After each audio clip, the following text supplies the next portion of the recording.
जय गुरुदेव। ग्रंथ अवतरण तथा महात्म। इस महाशास्त्र महारामायण या योग वशिष्ठ का आदि आधार ब्राह्मण सुतीक्ष्ण तथा अग्निवेश के पुत्र कारुण्य का यह यक्ष प्रश्न है कि परम पद की प्राप्ति यज्ञ तप आदि कर्मों से होती है अथवा मात्र त्याग तथा ज्ञान से होती है। श्रुतियों में दोनों ही प्रकार के कथन पाए जाते हैं। इन दोनों में यथार्थ क्या है, यह महाशास्त्र इसी प्रश्न का संपूर्ण उत्तर है। प्राचीन काल में कभी महर्षि वाल्मीकि ने इस रामायण को अपने शिष्य भारद्वाज को सुनाकर उन्हें इसका ज्ञान दिया। भारद्वाज ने इसे मेरु पर्वत के गहन वन में ब्रह्मा जी को सुनाया। ब्रह्मा जी इसे सुनकर अत्यंत प्रसन्न हुए और भारद्वाज से वर मांगने को कहा। वरदान में भारद्वाज ने उनसे मांगा कि हे भगवान, जिस उपाय से समस्त मानव समुदाय संसार के सभी कष्टों जन्म मरण से सर्वथा मुक्त हो जाए, कृपया करके मुझे वही उपाय बताइए।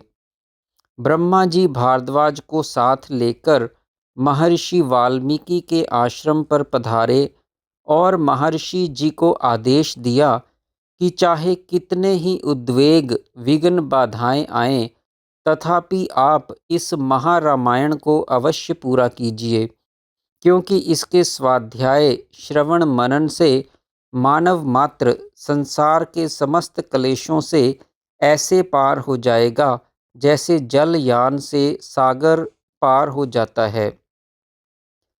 लोक कल्याण के लिए इस महारामायण महाशास्त्र की रचना पूरी करने का आदेश देकर ब्रह्मा जी अंतर्ध्यान हो गए।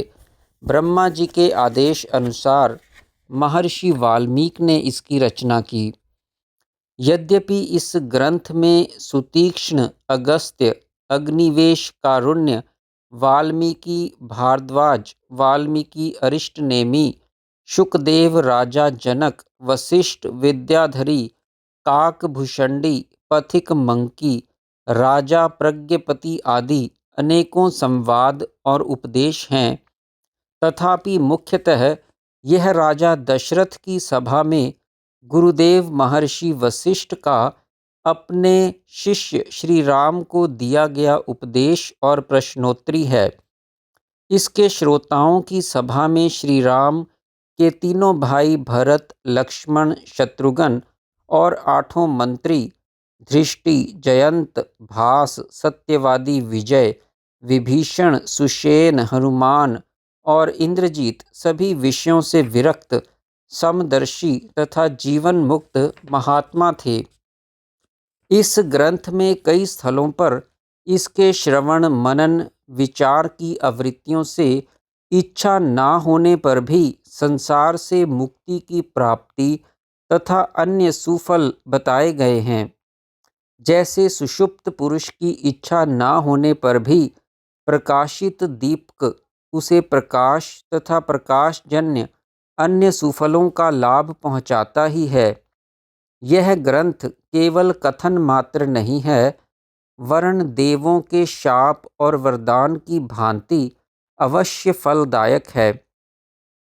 इसके ज्ञाता से इसे सुन समझकर अथवा स्वयं ही बारंबार अध्ययन मनन विचार करने से संसार के सभी भयों से शिलावत सुदृढ़ निर्भयता, समुद्र जैसी अथाह गंभीरता, सुमेरु पर्वत जैसी धीरता और शरद पूर्णिमा के चंद्र जैसी उज्ज्वल धवल शीतलता, सभी शास्त्रीय सद्मार्गों का सूर्य के प्रकाशवत सद्ज्ञान, विषयों से सर्वथा विरति, चित्त संकल्प से अज्ञान, माया, भ्रम, प्रसूत, कष्ट, भयदायक संसार की निवृत्ति आदि सभी दुर्लभ सुफल प्राप्त होकर सम शांत चिन्मय चिदाकाश रूपी परम पद में शाश्वत विश्रांति प्राप्त होती है।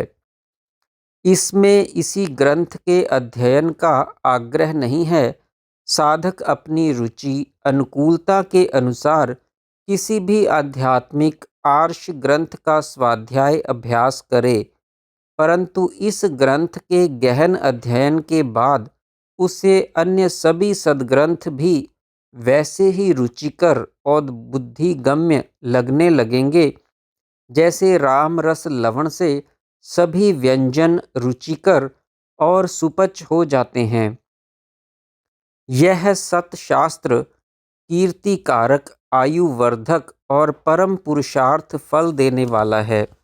अतः बुद्धिमान पुरुष का इस शस्त्र के ज्ञान से संपन्न आप्त पुरुष से इसका श्रवण करना चाहिए। मुख्यतः आत्मज्ञान का ही प्रतिपादन करने वाले शास्त्रों में यह महारामायण नामक शास्त्र ही सर्वश्रेष्ठ एवं शुभ है। इस उत्तम इतिहास का श्रवण करने से बोध प्राप्त हो जाता है, अतः इसे सब इतिहासों का सार कहा गया है। इस वांग्मय शास्त्र का श्रवण कर लेने पर जीवन मुक्ति स्वयं ही प्रकट हो जाती है। इसलिए अन्य सभी शास्त्रों की अपेक्षा यही शास्त्र परम पावन है।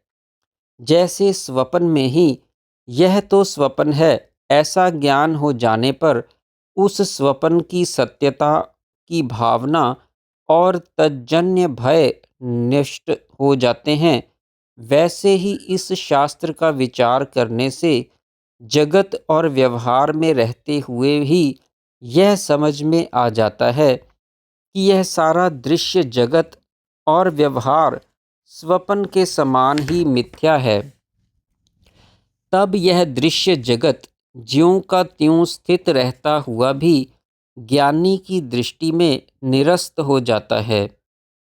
आत्मज्ञान के लिए उपयुक्त तथा अपेक्षित जो जो युक्तियाँ तथा दृष्टांत इस शास्त्र में हैं, वे ही अन्य ग्रंथों में भी उपलब्ध होते हैं। इसीलिए विद्वान पुरुष इसे विज्ञान शास्त्र रूपी धन का अक्षय कोष मानते हैं। जो पुरुष प्रतिदिन इस महारामायण शास्त्र का अध्ययन श्रवण करता है, उसमें उत्कृष्ट चमत्कार आ जाता है। उसकी बुद्धि अन्य शास्त्रों के स्वाध्याय से उत्पन्न बोध की अपेक्षा अधिक उत्तम परिष्कृत बोध को प्राप्त कर लेती है, इसमें संशय नहीं है। किसी दुष्कर्म के उदय के फलस्वरूप यदि किसी की रुचि श्रद्धा इस ग्रंथ में ना हो तो वह किसी अन्य रुचिकर शास्त्र का अध्ययन करे, ज्ञान प्रधान ग्रंथ का श्रवण मनन करे।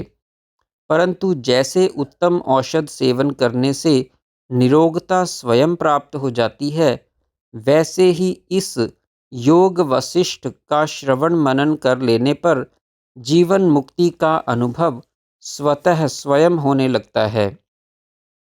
यह उपदेश शास्त्र प्रथम श्रवण अध्ययन काल में रुचिकर मधुर लगता है, मध्य मनन निध्यासन काल में शम सौभाग्य की वृद्धि करता है और अंत के अभ्यास काल में परम पद मोक्ष की प्राप्ति कराता है। शम दम आदि साधनों से संपन्न पुरुष को चाहिए कि वह उद्वेग छोड़कर प्रतिदिन नियम पूर्वक गुरु सेवा शुश्रूषा आदि करता हुआ इस महारामायण योग वशिष्ठ शास्त्र का अध्ययन मनन विचार करे। यह शास्त्र इस लोक और परलोक दोनों के लिए कल्याणकारी है।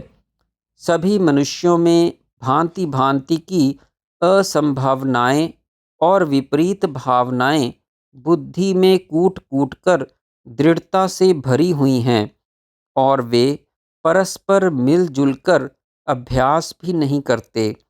इसलिए सर्वथा भूले जाने के कारण आत्मज्ञान अनजाना सा हो रहा है।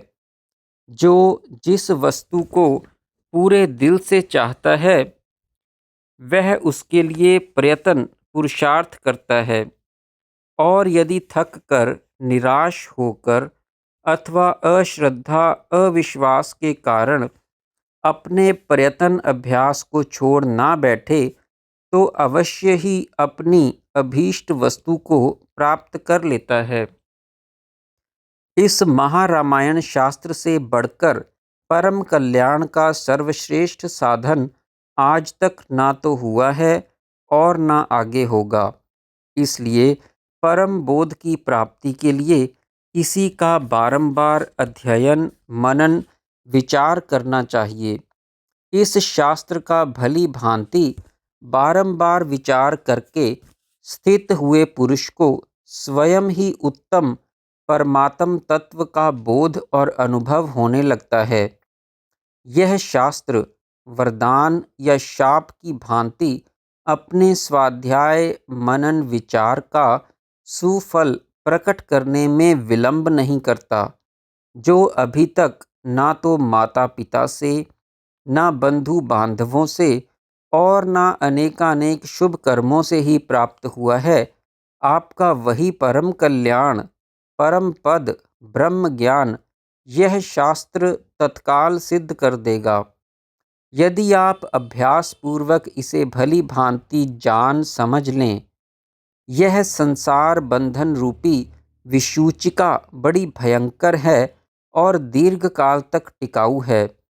आत्मज्ञान के बिना यह कैसे भी शांत नहीं हो सकती और यह शास्त्र आत्मज्ञान का ही सर्वश्रेष्ठ उपाय है, जिसके सतत स्वाध्याय, मनन, विचार से आत्मज्ञान अति सहज सुलभ है। इन पवित्र तथा ब्रह्म का प्रत्यक्ष अनुभव प्रदान करने वाले मोक्ष उपायों का यदि कोई बालक भी श्रवण कर ले तो वह भी तत्वज्ञानी हो सकता है। इस ज्ञान का आश्रय लेकर तुम्हारी बुद्धि यदि आसक्ति शून्य रही तो घने मोह अंधकार में पड़ने और मूढ़ होने पर भी नष्ट नहीं होगी। यदि अज्ञानी भी इस शास्त्र का बारंबार आद्योपांत स्वाध्याय की आवृत्तियों द्वारा आस्वादन करे, सुने अथवा वर्णन करे तो वह अज्ञानी भी तत्वज्ञानी हो सकता है। विचार पूर्वक इस उत्तम शास्त्र का मनन करने से जो ज्ञान और बुद्धि उत्पन्न होती है, उन ज्ञानों और बुद्धि से अन्य शास्त्र भी उसी तरह रुचिकर और सुपच हो जाते हैं, जैसे नमक से विविध व्यंजन रुचिकर लगने लगते हैं और सुपच भी हो जाते हैं। जय गुरुदेव।